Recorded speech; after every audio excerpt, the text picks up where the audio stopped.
Chapter के शुरुआत में हम देखते हैं और एक बच्चे के जोर जोर से रोने की आवाज आ रही होती है क्योंकि उस बच्चे को एक नीले रंग के मॉन्स्टर ने पकड़ चुका होता है जो उसको मारने ही वाला होता है। बगल में ही उसकी माँ चिल्लाते हुए कहती प्लीज प्लीज कोई मेरे बच्चे को बचाओ, लेकिन किसी की भी हिम्मत नहीं हो रही होती उस मॉन्स्टर के पास जाने की, क्योंकि इससे पहले भी काफी पुलिस वाले ने इस मॉन्स्टर को रोकने की कोशिश की थी और वो अब सारे के सारे जमीन में मरे पड़े हैं। इतने में ही मॉन्स्टर काफी स्पीड से अपने हाथ से बच्चे पे अटैक कर देता है। तभी हम वहाँ पे ब्लड की छींटे को देखते हैं। सारे बंदे ये देख के हैरान हो जाते हैं और वहाँ पे कोई आता है और मॉन्स्टर का हाथ दो टुकड़े में कट जाता है। और ये किया होता है हमारे मेन कैरेक्टर ने। जैसे ही मॉन्स्टर का हाथ कट के जमीन पे गिरता है, मेन कैरेक्टर को देखते हुए गुस्से से लाल होने लगता है। एमसी भी अपने हाथ से ब्लड को झटकता है। मॉन्स्टर बच्चे को फेंकते हुए एमसी की तरफ बढ़ता है। उसकी मॉम अपनी बच्चे को कैच कर लेती है और वो मॉन्स्टर जाके एमसी पे अटैक कर देता है, जिससे वहाँ के जमीन भी टुकड़े हो जाते हैं। लेकिन हमारा एमसी इस अटैक से बच जाता है और जान लगाते हुए मॉन्स्टर को एक किक मारता है, जिससे मॉन्स्टर एक बिल्डिंग से जाकर टकराता है और उसमें भी एक होल हो जाता है। तभी मॉन्स्टर दोबारा आगे बढ़ता है, एमसी को खाने की कोशिश करता है, लेकिन एमसी उसके मुंह में ही किक जड़ देता है, जिससे मॉन्स्टर ऊपर की ओर उड़ने लगता है। एमसी भी तैयार होते हुए उस पर पंच का बरसात कर देता है। इतने सारे पंच खा के मॉन्स्टर जमीन पर गिर जाता है। ये सब देख के आसपास के लोग काफी हैरान होते हैं और उनके लिए क्लैप करने लगता है। सभी के सभी एमसी की तारीफ कर रहे होते हैं और ये जानने की कोशिश कर रहे होते हैं कि ये आखिर है कौन और जिस बच्चे को बचाया हो। तो उसकी मॉम कहती है एक्सक्यूज मी, जिससे एमसी उसको देखता है और वो औरत कहती है थैंक यू सो मच, मैं नहीं जानती कि मैं तुम्हारा एहसान कैसे चुकाऊंगी। मास्क मैन उस औरत को देखता है और बिना कुछ कहे बिल्डिंग से जंप करते हुए वहाँ से जाने लगता है। ये सब देख के सिविलियंस कह रहे होते हैं तो ये सच है, सुपर ह्यूमन सच में एग्जिस्ट करते हैं। इसके बाद देखते हैं हम अगले सुबह का दिन, जहाँ पे हमें दिखाया जाता है सियोन होन हाई स्कूल, जहाँ पे एक टीचर क्लास में बच्चों को लेक्चर दे रहा होता है, जो इन बच्चों को डिजास्टर के बारे में पढ़ा रहा होता है, जैसे बाढ़, भूकंप, आंधी, तूफान। वहीं दो बंदे पीछे बैठे होते हैं जिनका ध्यान बिल्कुल भी क्लास में नहीं होता और उनमें से एक कहता है मेरा दिमाग खराब हो रहा, मुझे कुछ भी समझ में नहीं आ रहा, और दूसरा बंदा फोन में वीडियो देखते हुए कहता है अपने साथी से कहता इसे देखो।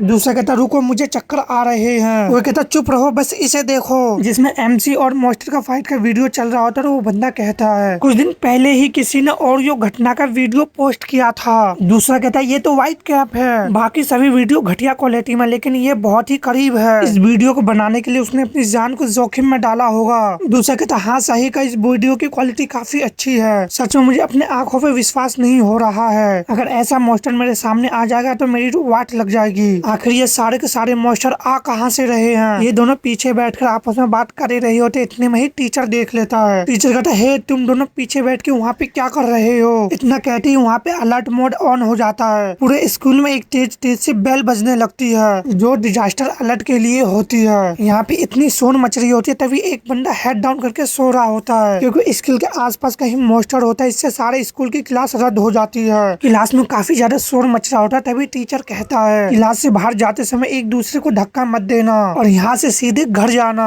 कुछ बच्चे आपस में बोल रहे होते हैं अरे जहाँ पे ये मॉन्स्टर आया मेरा घर उसके आसपास है, चलो कहीं और चलते। तभी वहाँ एक लड़की होती है जो अपने बैग पैक करते हुए सोचती है क्या ये सब फिर से एक हफ्ते पहले तो ये सब हुआ था, ये पूरी साल में ये तीसरी बार हो रहा है। धीरे धीरे ये करके सब कुछ बढ़ने लगा है, मुझे कुछ समझ में नहीं आ रहा है। कुछ साल पहले एक मॉन्स्टर ने 70 लोगों को जान से मार दिया था। उसने गैंगनून शहर में सच में बहुत ज्यादा आतंक मचाया था। सच में ऐसा दोबारा से हो तो बहुत ज्यादा बुरा होगा। हम देखते क्लास के सारे बच्चे धीरे धीरे करके क्लास से जा ही रहे होते हैं, लेकिन वो लड़का अभी भी सो ही रहा होता है, जिससे वो लड़की सोचती है आखिर इसके साथ क्या है, ये अभी तक सो रहा है, आखिर ये है कौन। और उसको उठाते हुए कहती है तभी उस बंदे का फोन बजता है और फोन को पिकअप करते हुए कहता है जूरी हेलो है कहाँ पे। इस बंदे का नाम होता है लिम कैंग। जूरी कहता है ये सब इंजॉन पोर्ट में हो रहा है, मैं तुम्हें वहाँ की एग्जैक्ट लोकेशन भेजता हूँ, लेकिन निकलने से पहले अपने ईयर पीस जरूर पहन लेना। लिम कहता है ठीक है। जूरी कहता है जल्दी करो कैंग, तुम्हें जल्दी निकलना है। वो लड़की अभी भी लिम को देख रही होती है, जिससे लिम उसे देखते हुए कहता है क्या हुआ।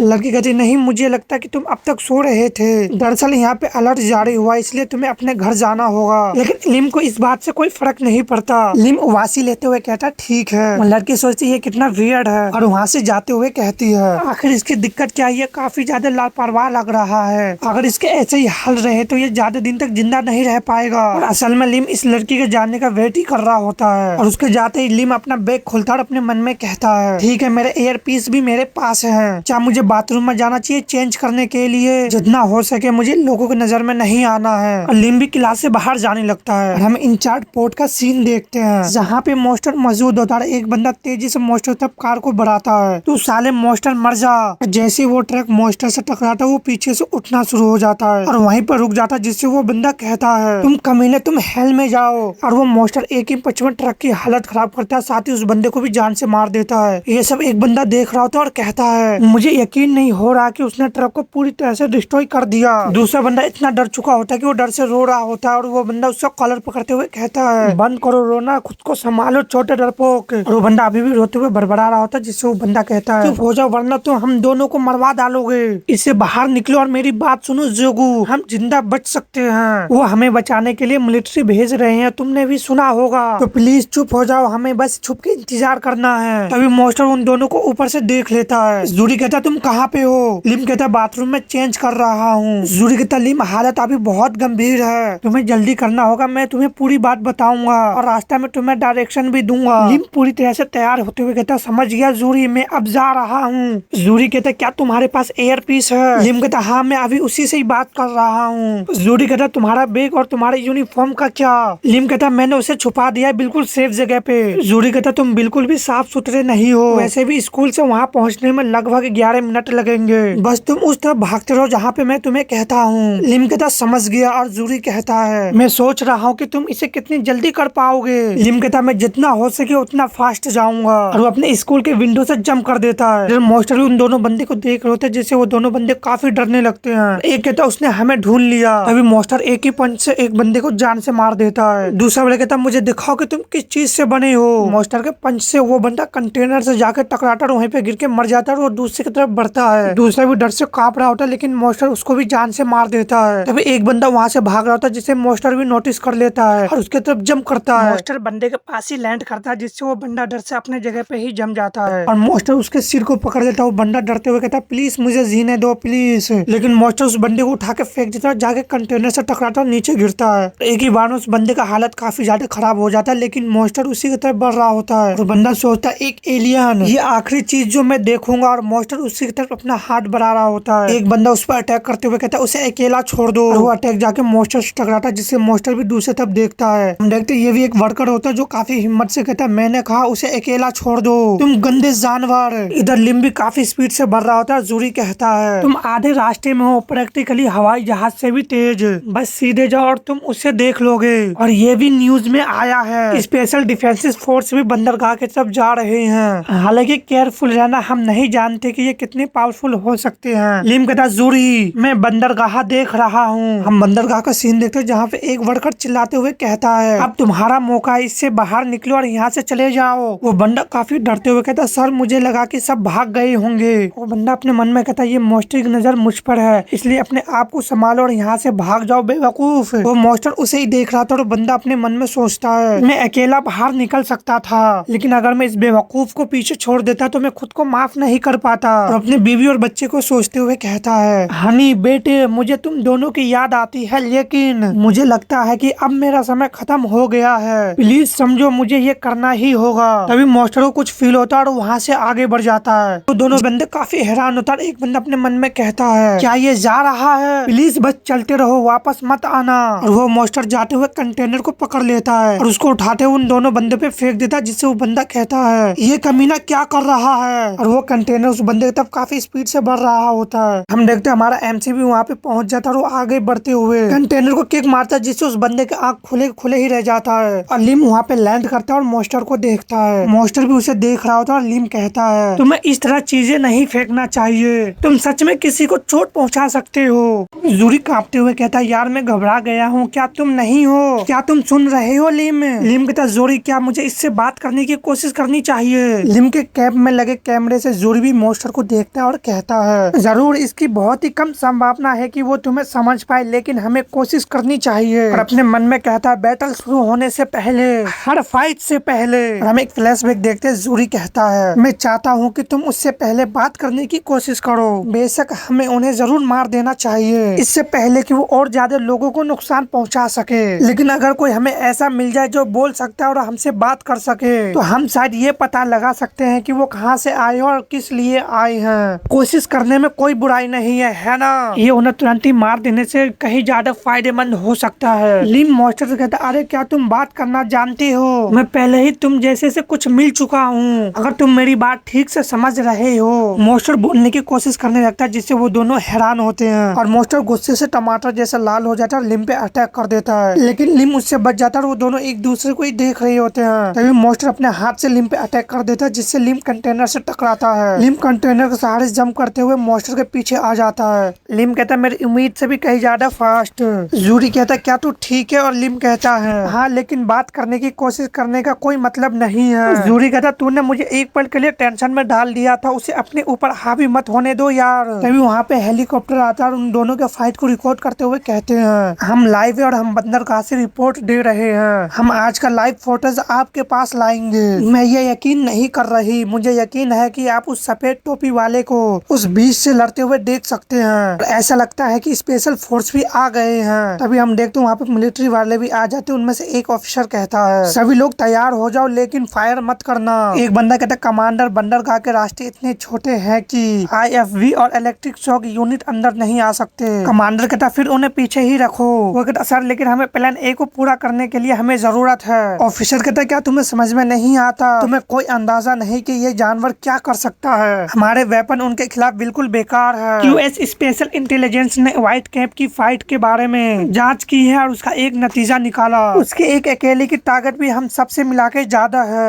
ये बात उस जनरल पे भी लागू होती है जिसे वो काबू कर लेते हैं। यानी अगर वो सुपर ह्यूमन भी कभी हार गया तो हमारे पास शायद कोई चांस ही ना बचे। वो बंदा कहता लेकिन सर फिर हम यहाँ क्या कर रहे हैं? कमांडर खामोश होता फिर कहता क्योंकि हमारे पास अपनी प्लान B है। उस हेलीकॉप्टर का लिम भी देख लेता है और उसका फाइट टीवी पे चल रहा होता है और रिपोर्टर कहती है इसे कैमरे में कैद करना मुश्किल है, लेकिन ऐसा लग रहा है कि व्हाइट कैप इसमें अपना सब कुछ झोंक रहा है और काफी इनक्रेडिबल स्पीड के साथ लड़ रहा है। वो शायद नकाब पहने हुए इंसान हो, लेकिन इसमें कोई शक नहीं कि व्हाइट कैप इंसानों की तरफ से लड़ रहा है। फिर भी ऐसा लग रहा है मॉन्स्टर उस पे हावी हो रहा है। लिम मॉन्स्टर से भाग रहा होता है और अपने मन में कहता है मुझे सच में नहीं लगा था कि ये इतना फास्ट होगा। तभी मॉन्स्टर लिम के पास पहुंच के उसे पंच मार देता है जिससे लिम कंटेनर के ऊपर चढ़ जाता है और बिना समय गवाए उस पे अटैक कर देता है। लेकिन मॉन्स्टर भी मेंढक की तरह अपने जीभ से अटैक कर देता है जिससे लिम काफी मुश्किल से बच पाता है, लेकिन उसका बैलेंस बिगड़ जाता है और इसका फायदा उठा के मॉन्स्टर लिम के पैर को पकड़ लेता है और उसे काफी स्पीड से घुमाते हुए फेंकता है जिससे लिम काफी सारे टप्पे खाते हुए एक कंटेनर से जाकर टकराता है और उसमें होल हो जाता है। यूरी चिल्लाता है लिम। वो बंदा डरते हुए कहता सर व्हाइट टोपी तो। उस ऑफिसर को भी कुछ समझ में नहीं आ रहा था और अपने मन में कहता है ऐसा कोई तरीका नहीं है कि वो इस तरह हार जाए और हमारा मिशन उसकी मदद करना है, उसके रास्ते में आए बिना। ऑफिसर कहता बीच जिससे एक बंदा ट्रक से बाहर आते हुए बस के ऊपर लैंड करता है और अपने गन को टाल लेता है, फिर उसे शूट कर देता है जिसे मॉन्स्टर भी देख लेता है। अब मॉन्स्टर को डायरेक्ट हेडशॉट लगता है जिससे मॉन्स्टर जमीन पे गिरता है। हम उस बंदे के आंखों में कुछ गड़बड़ को देखते हैं और कमांडर कहता है टारगेट गिर गया, लेकिन वो मॉन्स्टर दोबारा खड़ा होता है जिससे वो दोनों ही हैरान होते हैं। मॉन्स्टर दोबारा गुस्से में आ जाता है क्योंकि उसके शरीर पे काफी बड़ा निशान हो जाता है। ऑफिसर कहता है मैं आ रहा हूँ और वो बंदा रिलोड करते हुए दोबारा शूट कर देता है जो जाके मॉन्स्टर पे लगता है और वो बंदा दोबारा काफी स्पीड से शूट करने लगता है। मॉन्स्टर अपने स्पीड से बचने की कोशिश करता है लेकिन उस बंदे का टारगेट काफी सटीक होता है। मॉन्स्टर काफी गुस्से में हो जाता है, वो बंदा दोबारा रिलोड करता है। तभी उस बंदे को कुछ फील होता है और वो रुक जाता है, साथ ही मॉन्स्टर को भी, और अपने पीछे पलट के देखता है। हम देखते हैं उसमें से लिम बाहर आते हुए कहता है अच्छा हुआ कि मुझे रोकने के लिए ये था, नहीं तो मैं समुद्र में जाके गिर जाता। जूरी कहता कौन और राहत की सांस लेता है। खुशी है कि तुम वापस आ गए लिम, लेकिन मुझे लगता है कि ये एक बेकार बात है। मुझे समझ में नहीं आ रहा कि ये बात करना ही नहीं चाहता या फिर इसे बोलना ही नहीं आता। लिम कहता हाँ लेकिन तो फिर मुझे इसे डिस्ट्रॉय करना ही होगा। मॉन्स्टर लिम को ही देख रहा होता है। लिम कहता है मेरे पास जो कुछ भी हो उससे इसको डिस्ट्रॉय कर दो। लिम आगे बढ़ता है और पलक झपकने की स्पीड से गायब हो जाता है। ये देख के मॉन्स्टर काफी ज्यादा हैरान होता है। लिम उसके ऊपर से मॉन्स्टर के फेस पे जबरदस्त किक जड़ देता है, फिर अपने हाथ को मॉन्स्टर के मुंह में डालते हुए उसके जबड़ों को पकड़ते हुए अपनी पूरी जान लगाकर मॉन्स्टर को जमीन पे धह मारता है जिससे वहाँ की जमीन भी टुकड़े टुकड़े हो जाते हैं। वहाँ से जबरदस्त शॉक वेव निकलता है और उसके शॉक वेव से सभी के सभी अपने आप को बचा रहा होता है। हम देखते मॉन्स्टर का पूरा फेस ही जमीन के अंदर धस जाता है और जो भी लिम के फाइट को देख रहे थे उन सभी के मुंह खुले खुले ही रह जाते हैं। यहाँ तक कि रेड आइज वाला सोल्जर भी हैरान होता है। रिपोर्टर के भी पसीने छूट रहे होते हैं और वो कहती है ग्राउंड का क्लियर फोटो लेना मुश्किल हो रहा है, लेकिन ऐसा लगा जैसे अर्थ क्यूक आया हो। तब उस लड़की के साथ लिम भी हैरान होता है क्योंकि मॉन्स्टर में हलचल होने लगता है और वो अपने आप को दोबारा खड़े करने लगता है और कुछ बोलने की कोशिश करता है जिसे यूरी और लिम ध्यान से सुन रहे होते हैं, लेकिन वो मॉन्स्टर दोबारा जमीन पर गिर के मर जाता है। यूरी कहता है ये खत्म हुआ, सब खत्म हो गया है ना यार, मुझे तो डर लग रहा था कि कहीं वो फिर से खड़ा ना हो जाए। लिम कहता हाँ मुझे लगता है कि वो मर चुका है, ऐसा लगता है जैसे उसका सिर फट गया है और अगर ये फिर से उठ भी गया तो मैं इसे फिर से कुचल दूंगा। लेकिन ये इतना स्ट्रॉन्ग नहीं था जितना कि मैंने एनम्यूडो आइलैंड पे लड़ा था। यूड भी अपने मन में कहता है एनम्यूडो। मुझे याद है लिम को उसे मारने में काफी ज्यादा मुश्किल हुई थी। तभी एक बंदा ऊपर से ये सब देख रहा होता है, हंसते हुए कहता है क्या फाइट है। मुझे खुशी है कि मुझे ये सब आगे की सीट से देखने को मिला। वो सच में अपनी पहचान पे खड़ा उतरा, एक बेरहम कातिल। तभी वहाँ पे एक और आता है और वो बंदा कहता है और ऐसा करने के लिए उन्होंने अपनी पूरी ताकत भी नहीं लगाई। क्या तुम इससे सहमत नहीं हो दांग यांग? नीचे जाते हुए कहता है इसमें सिर्फ 1 सेकंड ही लगेगा और वो लिम के पीछे लैंड करता है, जिससे लिम भी हैरान होता है और उस बंदे को देखता है। जूरी भी उस बंदे को देखते हुए कहता है आखिर ये कौन है? लिम उससे पूछता है अब तुम कौन हो? वो बंदा हंसते हुए कहता आओ अब अलार्म की कोई जरूरत नहीं है, आखिर तू व्हाइट कैप वाला सुपर ह्यूमन है। वो बंदा आगे बढ़ने लगता है। जूरी कहता कौन है ये और वो कहाँ से आया है? लिम भी खामोश होता है और अपने ऊपर देखते हुए कहता है एक और है जूरी ऊपर। जूरी हैरानी से कहता क्या? वो लड़की भी लिम को ही देख रही होती है और रिपोर्टर कहती है जमीन पे अजीब एक्टिविटी है, अभी कुछ समय पहले ही व्हाइट कैप ने उस मॉन्स्टर को हरा दिया और अब एक मिस्टीरियस आदमी अचानक हमारे हीरो से भिड़ रहा है। वो बंदा भी रिपोर्टर को देख लेता है, लगता है कि वो एक दूसरे से बात कर रहे हैं लेकिन हम जमीन से इतनी दूर है कि उनकी बात नहीं सुन सकते।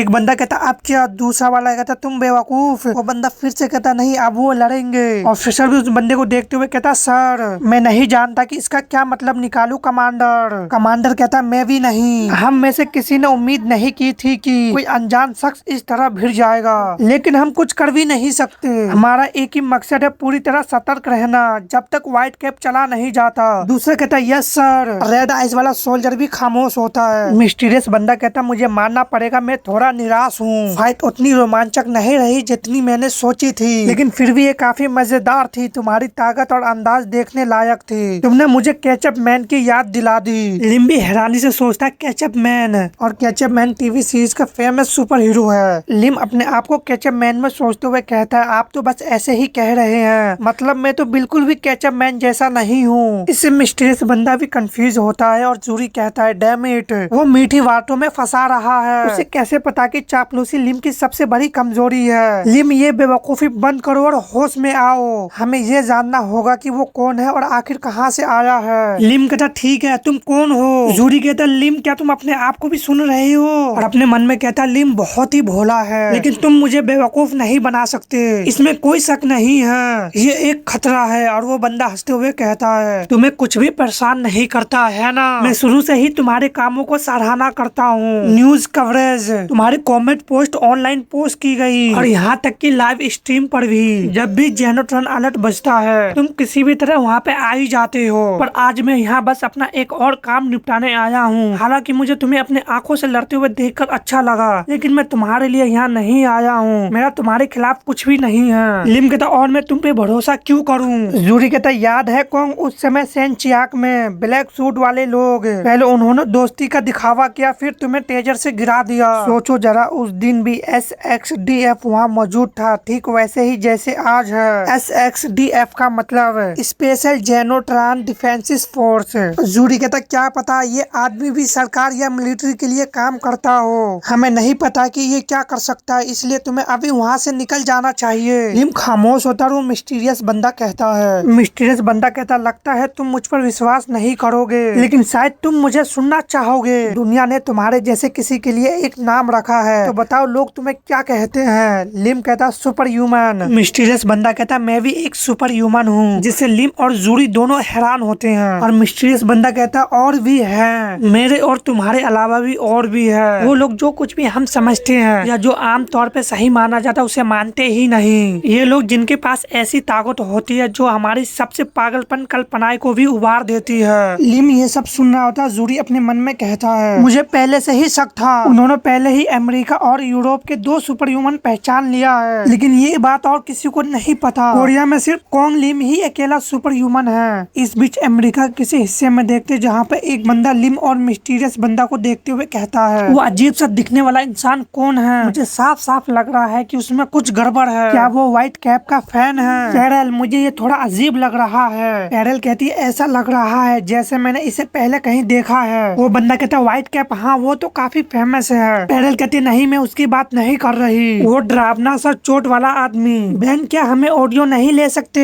बहन कहता मुझे भी जानने की उत्सुकता है, लेकिन लगता है फीट उनकी ज्यादा बातें पकड़ नहीं पा रही। दूसरी तरफ हम स्कॉटलैंड एक बर्गर किंग के अंदर का सीन देखते हैं, जहाँ पे बाकी लोग उन दोनों को ही टीवी पे देख रहे होते हैं और कोई कहता है चलो जल्दी करो, और ये एक लेडी होती है जो कहती है चलो शो किसी भी पल शुरू होने वाला है। दूसरी लेडी कहती है कौन सा शो? मैं तुम्हें सरप्राइज देने वाली थी जस्टिन बीबर के कॉन्सर्ट के टिकट लेकर। जिस वो लेडी काफी हैरान इस कहती क्या तुम चलाक प्यारी शरारती शैतान, तो चलो जल्दी चलते हैं, और हंसने लगती है। दूसरी तरफ मैक्सिको कहीं का सीन देखते और एक बंदा उन दोनों को देखते हुए कहता है बेस्लाओ क्या तुम उस आदमी को जानते हो? बेस्लो कहता है मैंने उसे जिंदगी में पहले कभी नहीं देखा, बस एक अंदाजा है, लेकिन मुझे लगता है कि वो सुपर ह्यूमन है। जो भी हो उसकी शक्ल सूरत मुझे बिल्कुल भी पसंद नहीं। येलो हेयर वाला कहता हाँ सच में उसका लुक काफी बेचैन करने वाला है। और हम इंचोन का बंदरगाह का सीन देखते लिम कहता है तो क्या मुझे परवाह नहीं कि तुम सुपर ह्यूमन हो या नहीं, बस मेरा पीछा करना बंद करो, और वहाँ से जाने लगता है। जिसे मिस्टीरियस बंदे को कुछ समझ में नहीं आता और वो हंसते हुए कहता है इतनी जल्दी जा रहे हो, लेकिन अभी तो हमें बहुत कुछ बात करनी है। लिम के पेट गुड़गुड़ाने लगता और कहता मुझे बहुत भूख लगी है। मिस्टीरियस बंदा कहता जैसी तुम्हारी मर्जी, हम ये बात किसी और समय भी कर सकते हैं, शायद जब मैं तुम्हारे स्कूल आऊं। इससे लिम अपने जगह पे ही रुक जाता है, उसको पलट को देखता है। जूरी भी काफी हैरानी से कहता है उसने अभी क्या कहा? मिस्टीरियस मैन कहता क्या बात है? मेरा मतलब है तुम एक स्टूडेंट हो है ना,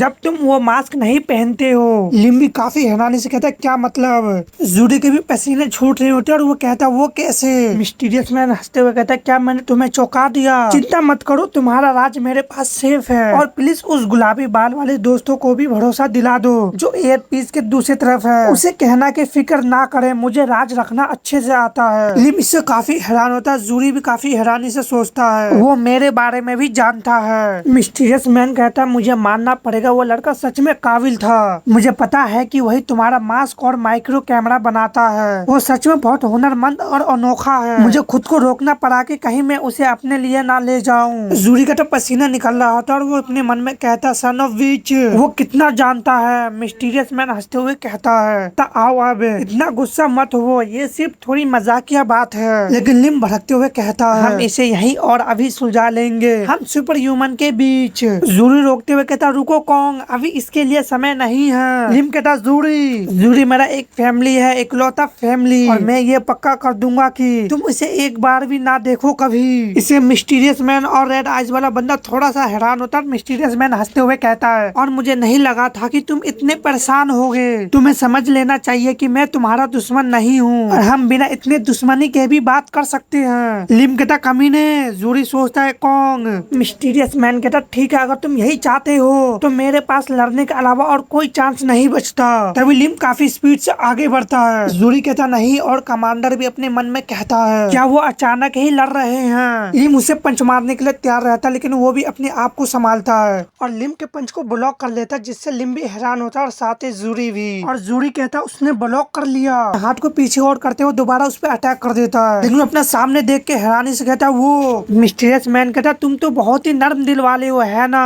और वो मिस्टीरियस मैन लिम के हाथों में बैठा होता और कहता है तुम तो ऐसे बोल रहे हो जैसे सख्त हो, लेकिन लगता है कि तुम सच में कोशिश कर रहे हो। मिस्टीरियस मैन लिम के हाथ से उतरता है और लिम से कहता मैं तुम्हें सलाह दूंगा कि तुम पूरी ताकत से लड़ो, फाइट में लिहाज की कोई जगह नहीं होती, ये समझ लो। मैंने कहा मैं भी तुम्हारी तरह सुपर ह्यूमन हूँ, अगर अपनी जान बचानी है तो पूरी ताकत लगा दो, पर ध्यान रखना जैसे ही ये फाइट शुरू होगी ये जगह बर्बाद हो जाएगी, क्योंकि जब तक जीत तय नहीं होगा हम दोनों रुकने वाले नहीं हैं। लिम भी इससे खामोश होता और जूरी कहता है लिम ये सही कह रहा है, तुम्हें शांत रहना होगा, जीत हार की बात नहीं है, अभी फाइट से कुछ अच्छा नहीं होगा। हाँ अजीब है कि ये अजनबी अचानक आ गया और हम सभी को जानता है, पर अभी समय नहीं है, मेरी बात सुनो और वहाँ से निकलो। वो भी सुपर ह्यूमन है और तुमने कभी सुपर ह्यूमन से नहीं लड़ा, हमें पीछे हटकर सोचने की जरूरत है, अभी बस भरोसा करना होगा कि वो दुश्मन नहीं है। मिस्टीरियस मैन भी अपने सिर को खुजलाते हुए हंसते हुए कहता है लगता है मेरी बात समझ में आ गई है, अब तुम लड़ना नहीं चाहते, फिक्र मत करो, हम फिर मिलेंगे और बात आगे बढ़ाएंगे। लिम कहता है रुको,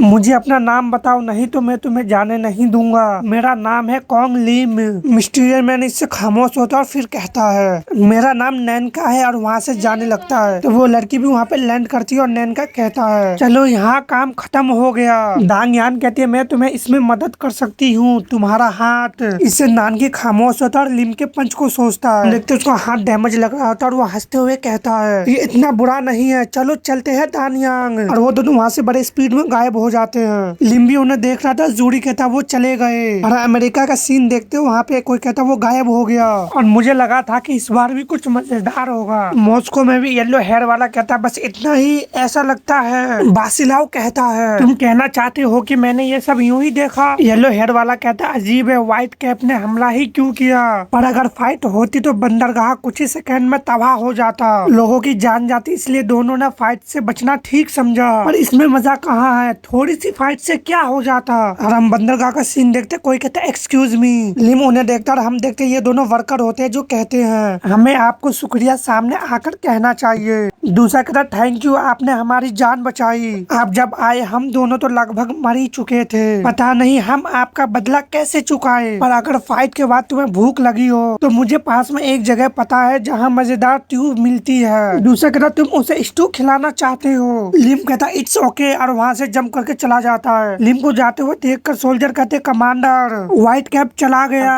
कमांडर कहता है और इस तरह मामला खत्म हुआ। ठीक है काम शुरू करो, मैं चाहता हूँ कि जेनो ट्रेन की लाश जल्द से जल्द इकट्ठा की जाए। सभी सोल्जर कहते यस सर। रेड आइज वाला कहता कमांडर दिक्कत गोला बारूद के आकार या वजन में नहीं है, बारूद की मिलावट बदलने से भी समस्या हल नहीं होगी। कमांडर अपने मन में कहता है बी, और बी कहता है उन्होंने कहा कि उन्होंने सबसे स्ट्रॉन्ग बाजूका बनाया है, पर ये तो बस एक बड़ा राइफल जैसी है जो दुश्मन के वेपन को तोड़ने के लिए होता है, लोगों पे इस्तेमाल करने के लिए नहीं। ऐसे वेपन से मेरा कुछ नहीं होगा। अगर उन्होंने नया और अच्छा वेपन नहीं बनाया तो हम बस जानवरों की तरह मारे जाएंगे। कमांडर कहता समझ गया, मैं SXDF के रिसर्चर से बात करूंगा। और वो बंदा बुलेट को क्रश करके नीचे फेंक देता है। तभी कमांडर का फोन रिंग करने लगता है और फोन को निकालते हुए कहता है यस सर जनरल। जनरल कहता है क्या सिचुएशन है? कमांडर कहता है yes sir, super human white cap अभी अभी यहाँ से चला गया है। जैसा आपने लाइव रिपोर्ट में देखा है व्हाइट कैप ने जेनट्रॉन को खत्म कर दिया। ओजिन बैग कहता है कर्नल तो आपने मुझे अब तक क्यों नहीं बताया? मैंने ऑर्डर दिया था कि हालात संभलते ही रिपोर्ट करनी है। कमांडर कहता यस सर, मैं बताने वाला ही था, माफ कीजिए। ओजिन कहता ध्यान से सुनो,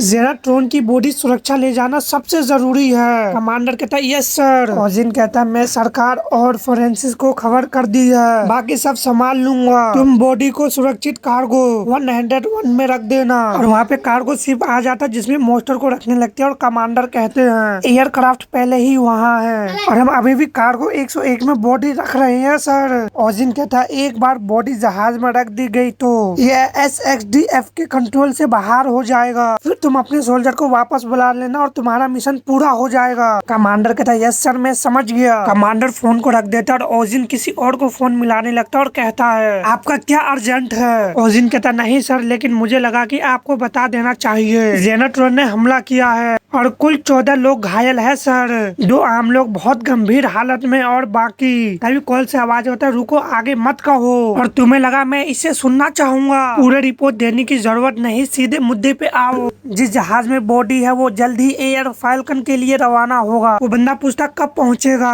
ओजिन कहता कल रात सर। और एक और जरूरी बात, उस बंदे का सिक्योरिटी कहता अब समय आ गया है सर। वो बंदा कहता रुको ठीक है मैं सुन लिया, अब मुझे भाषण देना है और याद रखना फालतू बातें मुझसे दोबारा मत कहना, ये आखिरी वार्निंग है। ओजिन कहता माफ कीजिए सर। और अपने टाई को संभालते हुए कहता ये सब लोग बस बार बार बकवास करते रहते हैं, कितने घायल हुए मुझे क्या फर्क पड़ता है। इतना ही नहीं मुझे इन सब में खड़े होकर ये भाषण भी देना पड़ता है। और अपने लहजे को बदलते हुए वहाँ से जाने लगता है। और भीड़ में से बंदे कहने लगते हैं नई जनरेशन के लिए उम्मीद की किरण। और वो बंदा हंसते हुए उन लोगों के सामने अपना हाथ हिलाता है। लोग कहने लगते हैं ये आदमी हमें शांति और नए विचारों के दौर में ले जाएगा, तो चलो तालियों से स्वागत करे जोरेल्ड मार्कस का। दूसरी तरफ इंचोन बंदरगाह का देखते हैं। सोल्जर डेड बॉडी को लोड कर लेते हैं और कहते हैं जेनट्रॉन लोड हो गया है और सेफ है, उड़ने के लिए तैयार कर रहे हैं, सभी लोग जहाज से दूर रहे, वो इस डेड बॉडी को जल्दी बाहर ले जा सकते हैं सर। एक सोल्जर कहता है वो चीज क्या है? कार्गो 101। कमांडर कहता है जैसे नाम से ही पता चलता है एक कार्गो शिप। वो सोल्जर कहता क्या ये SXDF की चीज है? कमांडर कहता नहीं, बस इतना ही जानना काफी है। तभी कार्गो शिप को जाते हुए नाकी भी देख रहा होता और कहता है जैसा कि मुझे शक था, ऐसा लग रहा है कि ये फैल्कन की ओर जा रहा है।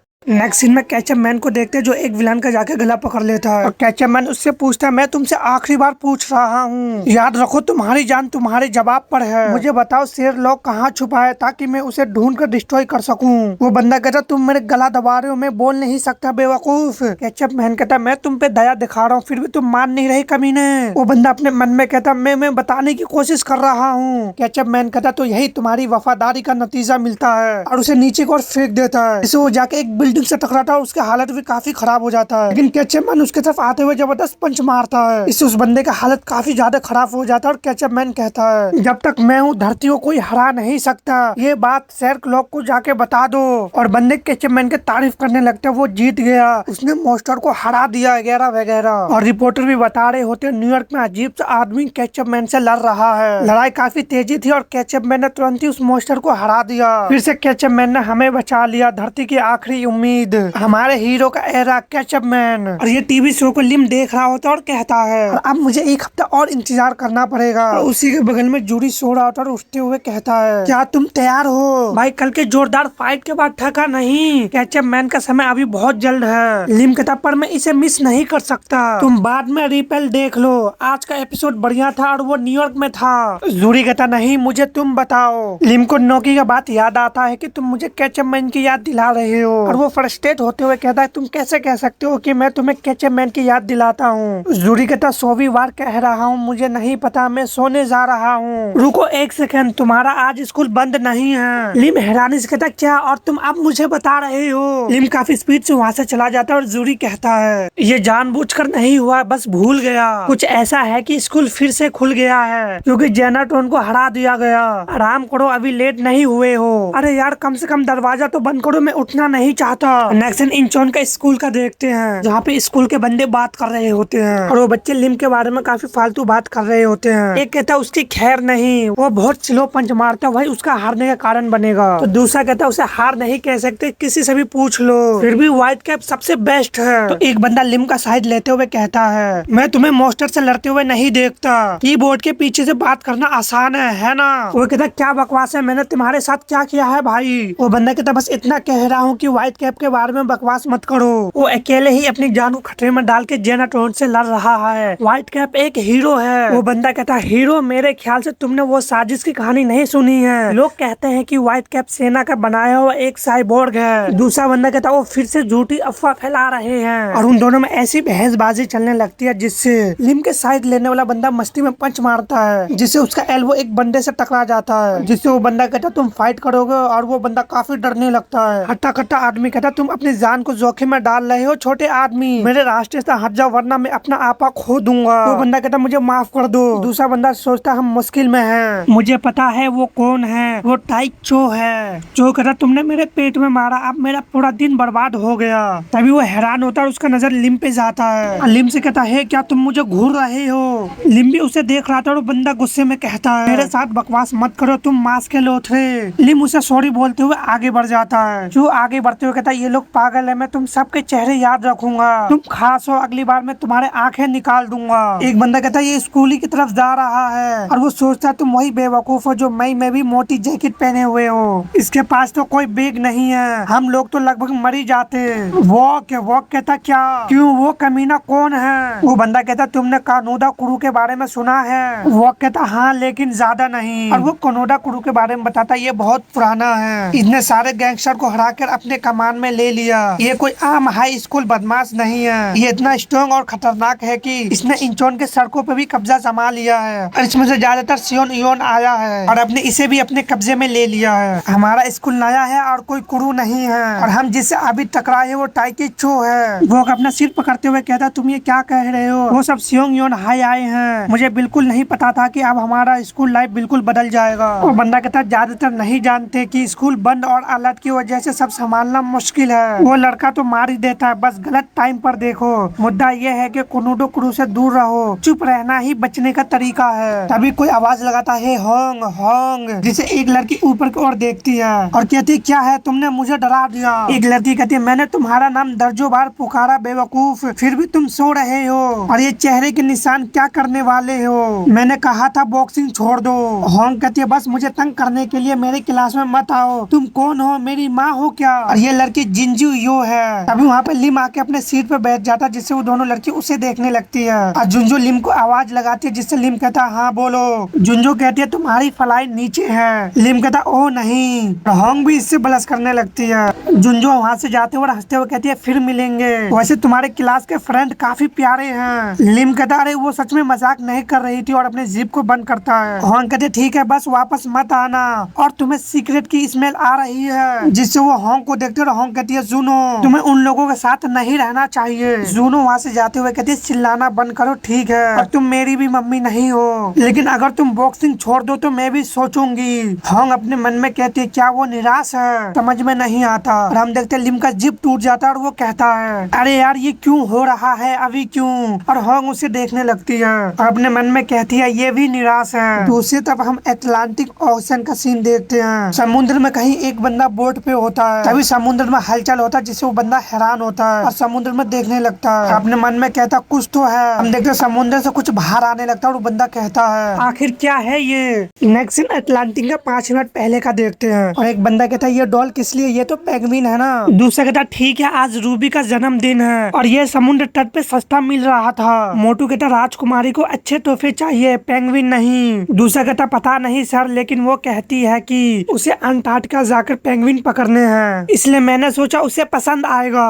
मोटू कहता आज उससे मिलने जा रहे हो। दूसरा वाला कहता हाँ लंच के बाद शिफ्ट होती है। वो कहती है कि मैं इतना समुद्र में रहता हूँ कि उसके चेहरे भी भूल गया। मोटू हंसते हुए कहता सच में। दूसरा कहता हाँ बच्चे ऐसे ही कहते हैं। मोटू कहता वो जल्दी बड़ी हो गई, बच्चे बड़े होते होते समय और तेज लगता है। दूसरा कहता सोच रहा हूँ उसे एक गुड़िया भी ले लेना चाहिए। मोटू कहता नहीं अब वो बड़ी हो गई है, अच्छा इसे अंदर रखो वरना समुद्र के पानी से खराब कर देगा। तभी समुद्र में हलचल होता है, जिससे मोटू समुद्र में देखता है और सोचता है कुछ तो है। दूसरा बंदा पेंगुइन को रखते हुए कहता है मुझे बस अपना वादा निभाना है और घर पहुंचना है, इससे पहले कि मेरी बेटी मुझे भूल जाए। तभी पानी में कुछ ज्यादा ही हलचल होने लगता है और मोटू कहता है ये क्या है, और हम देखते हैं पानी में से एक हाथ बाहर आता है और मोटू को कुचल देता है, जिससे उस शिप का बैलेंस बिगड़ जाता है और वो कहता है ये क्या हुआ, क्या सर आप ठीक है। फिर हम देखते हैं मोटू मर चुका होता है और वो बंदा घबराते हुए कहता सर। ऑफिस मास्टर भी उसे ही देख रहा होता है और वो बंदा डर से कुछ बोल भी नहीं पा रहा होता है। नेक्स्ट इंचोन का सियोंगयोन हाई स्कूल का देखते हैं। टीचर कहता है हाल ही में अटैक बहुत बढ़ गए हैं, इस साल में 3 हमले हो चुके हैं, लोगों का डर हर दिन बढ़ते जा रहा है। हम एक ऐसे समय में जी रहे हैं जहाँ ये मॉन्स्टर कभी भी हमला कर सकते हैं, इसलिए आज की क्लास में जेनेट्रॉन की बात करेंगे। जेनेट्रॉन कौन है और इनकी पावर एक झटके में ट्रक को तोड़ सकते हैं, 200 किलोमीटर घंटा की स्पीड से भाग सकते हैं, इंसानों को देखते ही मार देते हैं और इनका सामना करना बहुत ही डरावना होता है। अब तक के हमले 5 साल में 37 बार दुनिया भर में 517 लोग मर गए हैं, सिर्फ कोरिया में 7 हमले हुए हैं। सबसे नया हमला इंचोन पोर्ट पे 14 मौत। और अब व्हाइट कैप के बारे में, कोरिया के 7 में से 5 हमलों में व्हाइट कैप के नाम का सुपर ह्यूमन आया और मॉन्स्टर को मारा, लेकिन ये व्हाइट कैप असल में है कौन किसी को नहीं पता।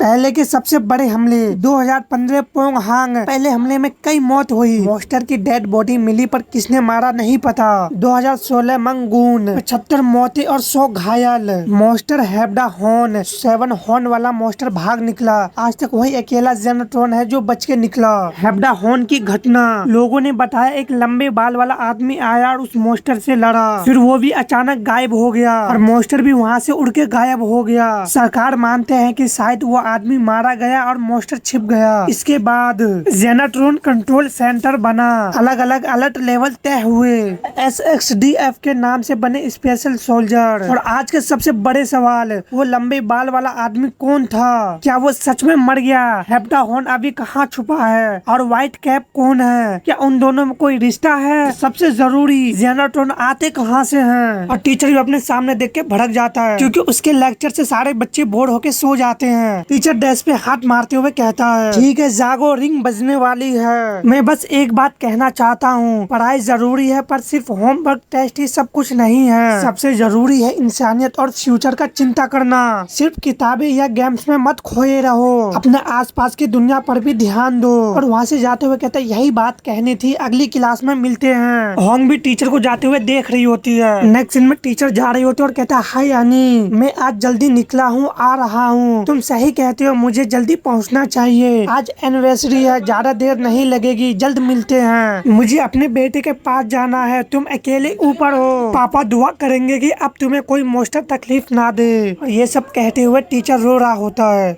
नेक्स्ट ओशन का सीन देखते हैं जहाँ पे वो मास्टर मोटू को मार चुका होता है और दूसरे को देख रहा होता है। वो बंदा जल्दी से भागते हुए वॉकी टॉकी को उठाता है, उनसे इमरजेंसी मदद मांगते हुए कहता है मेरी वे जल्दी करो, मेरी पोजीशन तीसरी है। तभी मास्टर उसका सिर पकड़ के सामने को और धे मारता है। हम देखते उस बंदे के चेहरे का भी हालत काफी खराब हो जाता है और उसके सर को पकड़ के मास्टर घूरने लगता है। वो बंदा खांसते हुए कहता प्लीज मुझे जीने दो और वॉकी टॉकी से आवाज आने लगता है प्लीज जवाब दो। दूसरी तरफ देखते लड़कियां डांस कर रही होती है तो कुछ बंदे रेस्ट कर रहे होते हैं और ये लोग भी एक बड़े से शिप पे होते हैं। शिप का कैप्टन कहता अब की हालत क्या है। एक लेडी कहती है संपर्क टूट गया, AIS डेटा से लगता है ये एक मछली पकड़ने वाली नव है। कैप्टन कहता नव उसका नाम क्या है और कितनी दूर है। एक बंदा कहता है हम जहाज का नाम पक्का नहीं कर पाए कैप्टन, वो अभी हमारे शिप से 10 मील दूर जा रहा है, बाहर की ओर बढ़ रहा है, लेकिन हम 25 मिनट में वहाँ पहुँच सकते हैं। कैप्टन कहता है तो उस जहाज की ओर रास्ता बदलो, हम जल्द ही बचाव करेंगे। वो दोनों कहते हैं यस सर। हम इधर देखते हो मास्टर उसे भी मार चुका होता है और उसी का रूप ले लेता है और अपनी तरफ आ रहे शिप को देखता है। और हम दूसरी तरफ स्कूल का लंच टाइम का सीन देखते हैं और मोटू कहता मैं बहुत भूखा हूँ। दूसरा बंदा कहता तुम्हें कब नहीं भूख लगता। मोटू कहता मेरी मॉम मेरे को खाना नहीं देती, उन्हें लगता है कि मेरा वजन बहुत बढ़ गया है। उसका दोस्त कहता अरे इसमें क्या नया है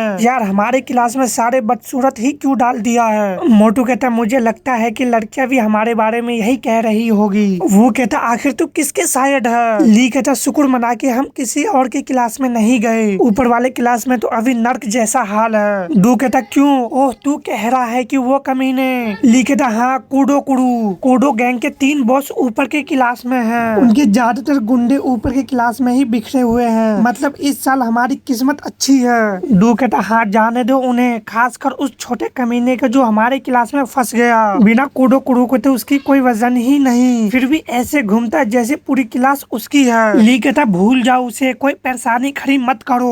वो अपने मन में सोचता दुबला पतला छोटा सा कमीना। और एक बंदा को देखते हुए कहता हे ली मुझे अभी ये एहसास हुआ चो कौन भी हमारी क्लास में है, मुझे लगता है वो अकेले ही पूरे गैंग से भिड़ सकता है। ली कहता हाँ वो काफी स्ट्रॉन्ग है, फिर भी समझ नहीं आता कि जूनियर हाई में उसने स्कूल क्यों नहीं संभाला। वो कहता है मसला ये नहीं था कि वो नहीं कर सकता था बेवकूफ, बस उसकी दिलचस्पी ही नहीं है, वो तभी लड़ता है जब उसे उकसाया जाए। इसी तरह वो जूनियर हाई स्कूल का पहला बॉस पीटा था, वो चोल क्वान की अच्छी शक्ल से जलता था और बिना वजह उसे तंग करने लगा। ली अपने मन में कहता सच में यार मुझे तो जूनियर हाई में ही इससे दोस्ती कर लेनी चाहिए थी। वो भी अपने मन में कहता चलो चलो अब मैदान में उतरने का टाइम है, सबको दिखाओ कि वो जूनियर हाई किस चीज से बना है। ली कहता मैडम मुझे चावल के ऊपर पोर्क चाहिए प्लीज। मैडम कहती ओ गुडनेस तुम तो जरा भी जगह नहीं छोड़ी। ली कहता मुझे मिसो सूप इतना पसंद नहीं है, पर मैं क्या थोड़ा और ले सकता हूँ। मैम कहती और क्या चाहिए पोर्क,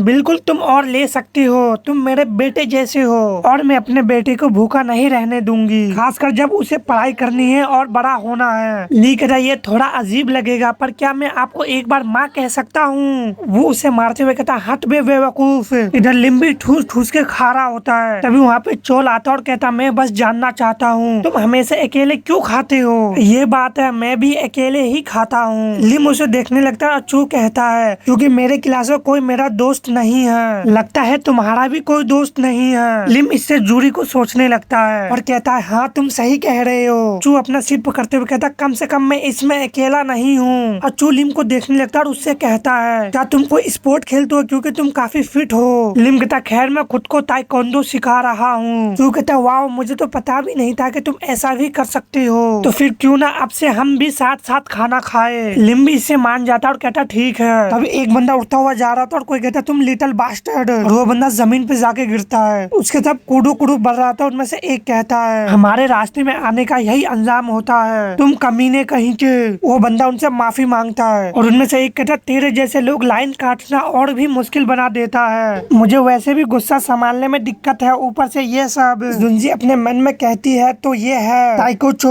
वो कहता मैं यहाँ शांति से खाना खाने की कोशिश कर रहा हूँ। ली कहता चुप रहो, प्लीज चुप रहो, ये कुडू कुडू है। चोल भी उन्हें देख के खामोश होता है। टाइकी कहता मैं इस गुस्से के साथ सोच भी नहीं सकता, शायद अब समय आ गया है कि मैं इसे बाहर निकाल दूं। पहले 5 लोग अगर मुझे गलत लगे तो मैं सीधे इन्हें सबक सिखा दूंगा। हम अमेरिका में कहीं का सीन देखते हैं। कोई कहता प्लीज सेक्रेटरी, यही रीजन है कि हमें जोर देके कहा गया कि हम जल्दी करें। सेक्रेटरी कहता मैं मानता हूँ, पर आप बस इंतजार ही कर सकते हो, वो जल्दी आ जाएगी। दूसरा कहता हम बेबस है और कब तक इंतजार करें जब अभी और लोग मर रहे हैं। कोई कहता वो यहाँ है। तभी वहाँ पे पैरल आती है और कहती जल्द से जल्द हमें सारी जानकारी दो। वो बंदा कहता समय बहुत ही कीमती है, रास्ते में सब बता दूंगा लेकिन शॉर्ट में खड़े हो जाओ, ये शायद अब तक की सबसे बड़ी संकट होगी। पैरल कहती सबसे बड़ी मुश्किल। वो बंदा कहता अभी समय है। क्रूज शिप जिसका नाम ओपेरा है अटलांटिक ओशन में चल रही है, उसमें 3000 से ज्यादा लोग हैं और उसी अटलांटिक के बीच एक जेनोट्रॉन ने हमला कर दिया।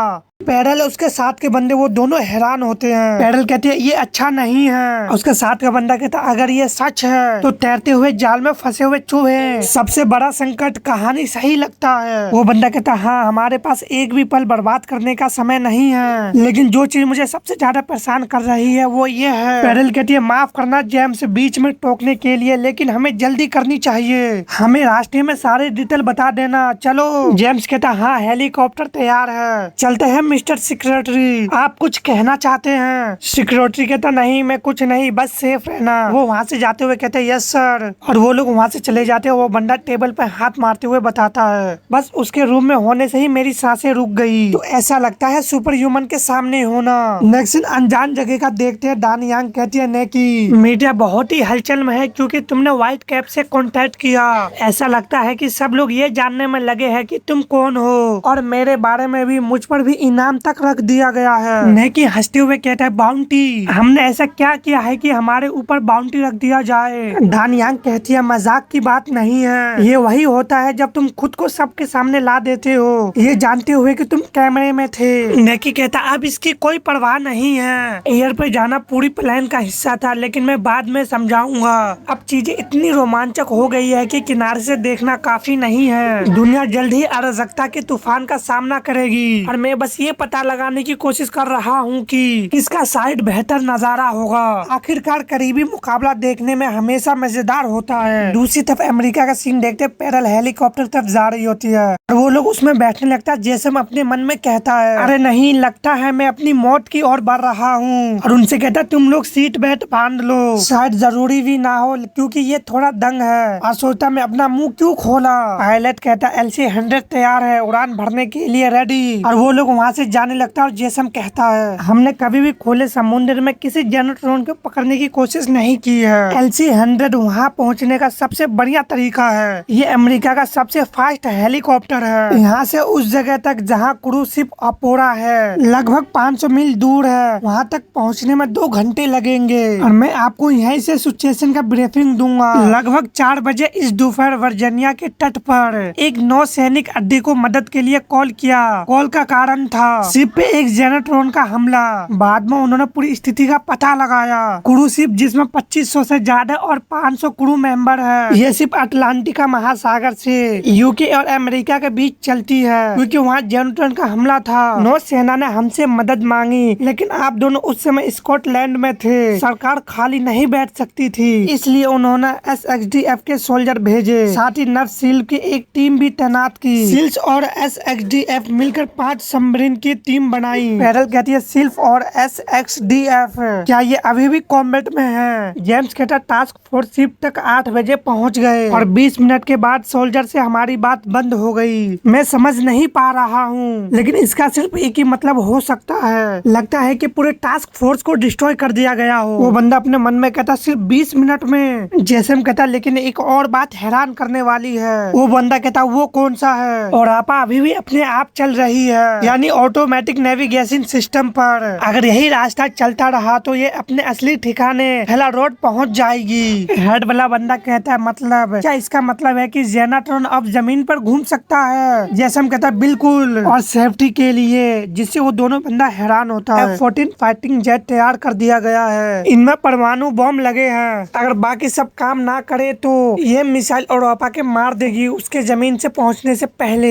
हेड वाला बंदा कहता है ये तो रेडिकुलस है। जेम्स कहता नहीं पता कि जहाज में अब कितने लोग जिंदा है, और कांपते हुए कहता सरकार का ये सबसे सेफ तरीका था, हम नहीं जानते कि जहाज पे क्या हो रहा है या कोई बचा भी है या नहीं। इस समय बहुत बुरा लग रहा है। पेडल कहती है जेम्स कांपना बंद करो। जेम्स कहता ठीक है। पेडल कहती है अपनी कमजोरी मत दिखाओ, मैं वहाँ जा रही हूँ। नेक्स्ट सीन सोंगयोन हाई स्कूल का देखते हैं। टाई कहता शायद अब समय आ गया है कि मैं इस गुस्से के बाहर निकाल दूं, और जाके उस बंदे को सीट को पकड़ लेता और कहता है और मैं तुमसे ही शुरुआत करूंगा, मैं तो बस अपना लंच लेना चाहता था पर तुमने मेरा रास्ता रोक दिया। वो लड़का कहता मैंने कहा मुझे माफ कर दो। टाई कहता चुप रहो, माफी मांगने से मेरा खराब दिन ठीक नहीं होगा। तभी होंग आके उन्हें आवाज लगाने लगती है और कहती है उसे जाने दो तुम कमीने। टाई गुस्से होते हुए कहते तुमने क्या कहा? होंग कहती तुम्हारी बात सुन ली कमीने, बस अब इसे बंद करो। इससे लंच कर रहे होते सभी बंदे काफी हैरान होते हैं, और लिम और चोंग भी होंग को देखता है। जुनजी अपने मन में कहती है होंग। टाई उस बंदे को फेंक देता है और होंग की तरफ आगे बढ़ने लगता है और कहता है उन्होंने आज लंच में क्या बनाया है? और होंग के सामने खड़ा होते हुए कहता तुम्हें पता होना चाहिए कि मैं भी एक गुंडा हूँ और लड़कियों को भी मारता हूँ। होंग कहती हाँ मैं बिल्कुल जानती हूँ कि तुम किस तरह के नीच आदमी हो। टाई होंग को चाटा मारते हुए कहता तुम लिटिल बिच। होंग को भी लगता अब तो वो गई। तभी टाई का कोई हाथ पकड़ लेता और कहता वो सही है। ये चोल होता है जो कहता तुम सच में एक बदमाश हो, लेकिन तुम्हें हमें बाकी लोगों के लिए स्कूल बर्बाद नहीं करना चाहिए। लिम्बी चोल को देख रहा था और चोल कहता है तुम बड़े डॉग।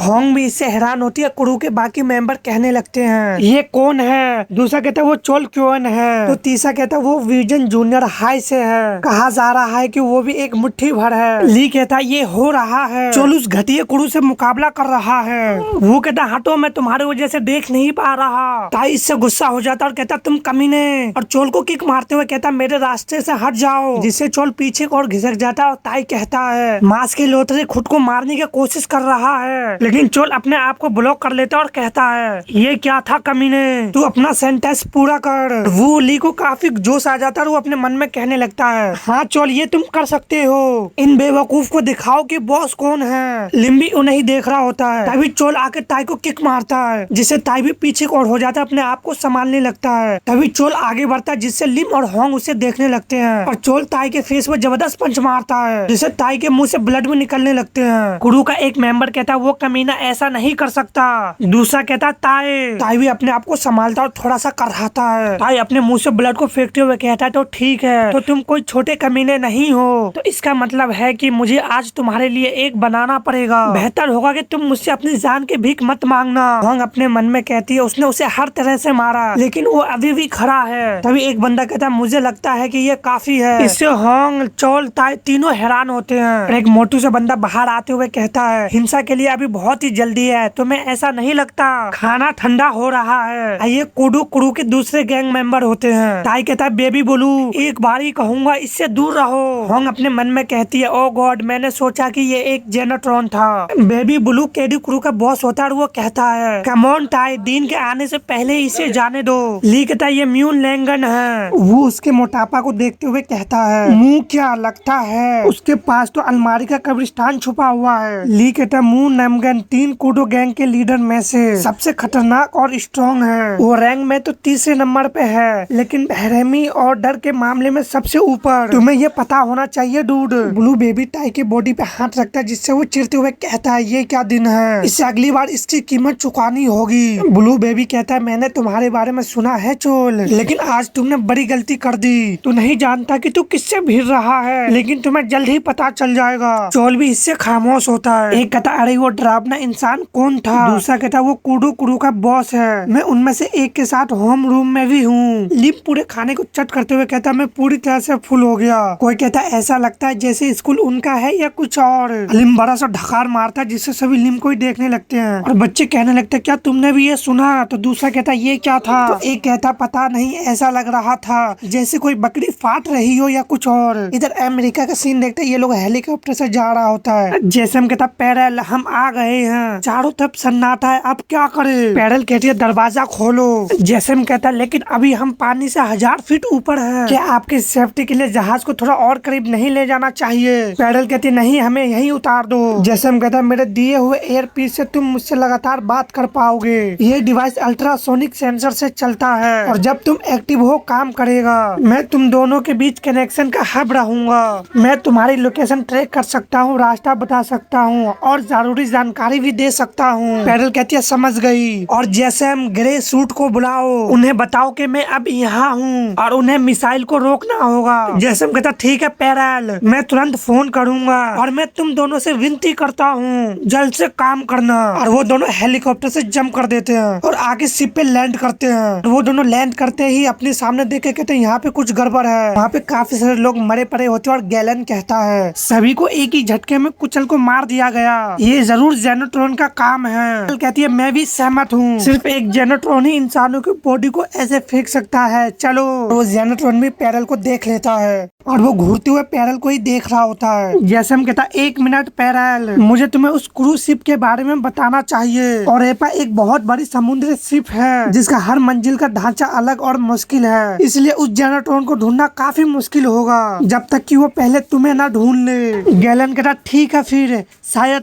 थोड़ा हंगामा ही उसका ध्यान खींच ले। पैरल कहती है तो फिर हमें अलग अलग होना चाहिए। जैसम कहता मैं भी सहमत हूँ, क्योंकि हम बैठे रहकर उसके आने का इंतजार नहीं कर सकते। इस हालात में शिप के ऊपरी और निचले हिस्से में बटकर तलाश करना सबसे बेहतरीन स्ट्रेटेजी होगी। तुम इस समय सामने वाले डेरे पे हो, तुम में से एक सीधे वहीं से इंजन रूम में जा सकता है, दूसरा नीचे जाकर स्टोरेज कंपार्टमेंट में शुरू करो। एक ऊपर से शुरू करके धीरे धीरे नीचे आए, जबकि दूसरा नीचे से शुरू करते हुए ऊपर की ओर। तुम्हारा मकसद है जहाज पर बचे हुए लोगों की गिनती करना और अगर रास्ते में जेनाट्रॉन मिला तो उसको खत्म करना। मुझे जो चिंता है वो यह है कि साथ रहना बेहतर होता, ताकि तुम दोनों मिलकर उस जीव को खत्म कर पाते। लेकिन तुम अगर अलग अलग चले तो जिसे भी वो पहले मिलेगा उसे अकेले ही उसे लड़ना पड़ेगा। पैरल कहती है और कोई रास्ता नहीं है, हमें ये तक नहीं पता कि कोई जिंदा भी है या नहीं, तेजी ही हमारी असली वेपन है। गैलन कहता मैं ऊपर की मंजिल संभालूंगा।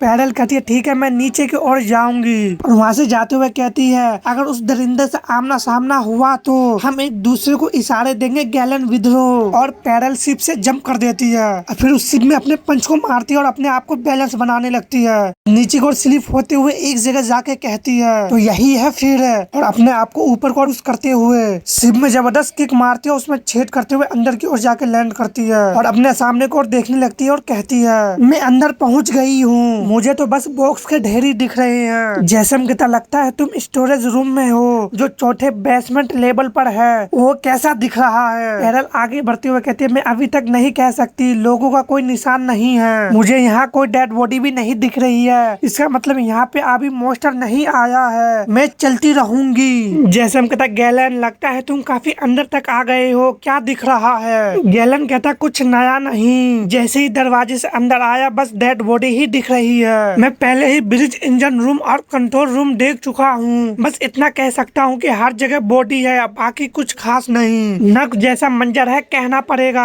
जैसम कहता है सोचा था कि अब तक वो चीज सामने ही आ जाएगी, ऐसा लगता है जैसे वो मॉन्स्टर छुपा हुआ है। ईयरपीस में आवाज घड़घड़ाने लगता और गैलन कहता जैसम इस चीज का सिग्नल बहुत कमजोर है, मैं तुम्हें सुन नहीं पा रहा। इधर जैसम भी उसको टैप करने लगता और कहता इसमें क्या हुआ, ये सिग्नल अभी कैसे कट रहा है, ये सिग्नल अभी से कट रहा है, कुछ सुनाई नहीं दे रहा, डैम इट। मुझे भी तुम्हारी आवाज ठीक से नहीं आ रही, लेकिन ईयरपीस जरूर पहने रहना होगा। हमारी लोकेशन को देखते हुए शायद ये बरमूडा ट्रायंगल की वजह से हो रहा है, ये अच्छा नहीं है, जब वो दोनों अलग अलग जा रहे हैं तो कम्युनिकेशन बंद नहीं होना चाहिए। गैलन आगे बढ़ते हुए कहता है ये चीज लगातार मेरे कानों में बजती रहती है, शायद मैं इसे निकाल दूं। तभी एक बंदे के कराने का आवाज आता है जिससे गैलन पीछे मुड़ के देखता है और वो बंदा कहता वाइफ एक मॉन्स्टर था। गैलन अपने मन में कहता एक सर्वाइवल, और कहता जैसे मुझे एक सर्वाइवल मिल गया, और वो बंदा अभी भी अपने वाइफ को ही पुकार रहा होता है। तभी वो बंदा कहता तुम तो शुरू से ही शैतान थे। जैसम कहता क्या ये अपना दिमाग खो चुका है, क्या डर लोगों को इस तरह बर्बाद कर देता है। और वो बंदा कहता तुमने मुझे धोखा दिया, लानत है तुम कुतिया। जैसम कहता मुझे बहुत कम सिग्नल आ रही है, मैं उसका पता लगा सकता हूँ लेकिन बातचीत करनी मुश्किल होगी, मदद के लिए मैं सिर्फ ईयरपीस दे सकता था और वो भी बेकार हो गया है, डैम इट।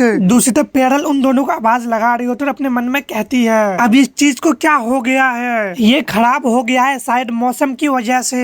तभी कोई कहता पेरल, जिसे वो पीछे मुड़ के देखती हो तो हम देखते वहाँ पे एक बच्ची होती है जो कहती है मिसेस पेरल ये आप ही है ना, आप हमें बचाने के लिए यहाँ आए हैं। पेरल कहती है मैं हूँ लेकिन मैं कोई मिसेस पेरल नहीं हूँ। दूसरी तरफ गैलन एक डोर के पास जाते उसे खोलता है और उसके अंदर जाके देखता है और कहता है बैंक्वेट हॉल, इसमें ब्लड की स्मेल आ रही है और कहता है इस कचरे को रखने का कोई फायदा नहीं है। तब वो अपने सामने देखता है तो वहाँ पे पेरल खड़ी होती है जिससे गैलन कहता पेरल। पेरल भी उसे देखती है और गैलन कहता है पेरल तुम यहाँ तक कैसे पहुँच गए। पेरल कुछ बोलने की कोशिश करता है तभी उसका एक आंख रेड हो जाता है जिससे गैलन हैरान होता है और पेरल काफी स्पीड से गैलन पे अटैक कर देता है। लेकिन ये एक फिश मॉन्स्टर होता है जिससे गैलन हैरानी से कहता है कैसे, और उसके हाथों से ब्लड निकल रहा होता है और हम देखते हैं गैलन का एक हाथ खा चुका होता है। मॉन्स्टर दोबारा अटैक कर देता है। गैलन कहता है ये क्या हो रहा है। उसके अटैक से गैलन बच जाता है और वहाँ से दूर जाने लगता है और अपने आप को एक जगह छुपाते हुए कहता है मैं लापरवाह था, अगर मैं उस समय नहीं हिलता तो वो मेरे सिर को खा जाता। ये कोई इल्यूजन नहीं है लेकिन मैं इसे समझ नहीं पा रहा हूँ, ये खुद को पेरल में कैसे बदल सकता है, क्या ये एक सेफ शूटर है। भले ही मैं सतर्क था लेकिन उसकी पावर इनक्रेडिबल है। तो अपने सामने देखते हुए हैरान हो जाता है क्योंकि मॉन्स्टर वहाँ पे भी अटैक कर देता है और हम उसके अंदर पेरल के फेस को भी देखते हैं। गैलन उसके अटैक से फिर से बच जाता है और वहाँ से काफी दूर निकल आता है और मॉन्स्टर को ही देख रहा होता है। मॉन्स्टर भी उस पिलर से बाहर आता है। पेरल अपने मन में कहता है तो ये एक सेफ शिफ्टर है और मुझे लगता है कि यही इसका असली रूप है, इनक्रेडिबल। गैलन अपने कपड़े को निकालता है फिर उसको फाड़ते हुए अपने हाथ में बांध लेता है और मॉन्स्टर को गाली देते हुए कहता है ये बहुत परेशान करने वाला है, तो बेहतर यही होगा कि तुम मेरा हाथ छोड़ दो तुम लिटिल बास्टर्ड। लेकिन वो मॉन्स्टर अटैक करने के लिए आगे बढ़ता है। जैसे भी शिप को देखते हुए अपने मन में कहता है ये बेकार एयर पीस, शुक्र है कि मेरे पास अभी भी रेडार सिग्नल है, लेकिन विद्रोह की हरकत में कुछ गड़बड़ लग रही है। वो इधर उधर हो रहा है, ऐसा लग रहा है जैसे वो किसी से फाइट में उलझा हुआ है। पायलट कहता तूफान और भी तेज हो रहा है। जैसम कहता मुझे पता है, नीचे चलो, हमें फ्रंट डेक पे उतारो। दूसरी तरफ पेरल को बच्ची ले जा रही हो तो कहती है सभी के सभी देखो सेंट पेरल यहाँ है। पेरल भी अपने सामने देखते हुए हैरान होती है क्योंकि वहाँ पे काफी सारे सर्वाइवल होते हैं जो कह रहे होते हैं सेंट पेरल ये सच में वही है। एक कहता पेरल, तो कोई कहता है क्या ये सच में सेंट पेरल ही है ना। पेरल कहती है और आप कौन है। एक कहता हम सर्वाइवल है। एक बच्चे अपने मन में कह रहा होता सेंट पेरल बिल्कुल टीवी जैसा। तो एक बंदा कहता हम छिप कर रह रहे थे और नीचे के फर्शों में और भी लोग छुपे हुए हैं। पेरल कहती कई सारे लोग बचे हुए हैं, हमें जल्दी करना होगा। एक बंदा कहता सेंट पेरल हमें पता है कि ये बहुत बड़ा रिक्वेस्ट है लेकिन प्लीज हम सभी को बचाइए। तभी एक बियर का बोतल जमीन पे गिरता है और मॉन्स्टर उस पर पैर रखते हुए काफी स्पीड से आगे बढ़ता है और जाके गैलन पे अटैक कर देता है, लेकिन गैलन उसे अपने हाथों से ब्लॉक कर लेता है। मॉन्स्टर भी समय गवाए बिना अपने दूसरे हाथ से अटैक कर देता है, लेकिन गैलन इसे अपने पैरों से रोक लेता है और उन दोनों में पावर स्ट्रगल चालू हो जाता है। गैलन अपने मन में कहता है हो सकता है कि मेरे हाथ चले गए हो लेकिन मैं कभी भी हैंड टू हैंड फाइट में इतनी मुश्किल का सामना नहीं किया। तभी मॉन्स्टर भी अपने मुंह से गैलन को काटने की कोशिश करता है, लेकिन गैलन उसके जबड़े पे किक मारता है, उससे दूर जाके लैंड करता है। उससे कहता तुम कमीने। गैलन अपने मन में कहता है जब ये फाइट कर रहा होता तो ये अपने असली रूप में होता है, जिसका मतलब है कि ये किसी और का शक्ल लेने से इसकी फाइटिंग पावर काम की नहीं होती। यही अभी मुझे इसे खत्म करना ही होगा। गैलन का आंख चमकने लगता है जिससे मॉन्स्टर भी हैरान होता है और गैलन एक बॉक्स को ही देख रहा होता है और उसके तरफ बढ़ते हुए उस पर किक मारता है। उसमें से बियर निकलता है जो मॉन्स्टर की तरफ जा रहा होता है। तभी गैलन अपने एबिलिटी से उसको क्रिस्टल में चेंज कर देता है जो मॉन्स्टर को बुरी तरह से हिट होता है और मॉन्स्टर भी इससे काफी ज्यादा हैरान होता है। तभी गैलन एक बियर को बोतल को पकड़ लेता है और उसको तोड़ देता है, फिर अपने एबिलिटी की मदद से उसको जमाते हुए शॉट बना लेता है और कहता है ये एक लंबी और मुश्किल दिन रहा, खेल खेल में समय गंवाने के मूड में नहीं हूँ।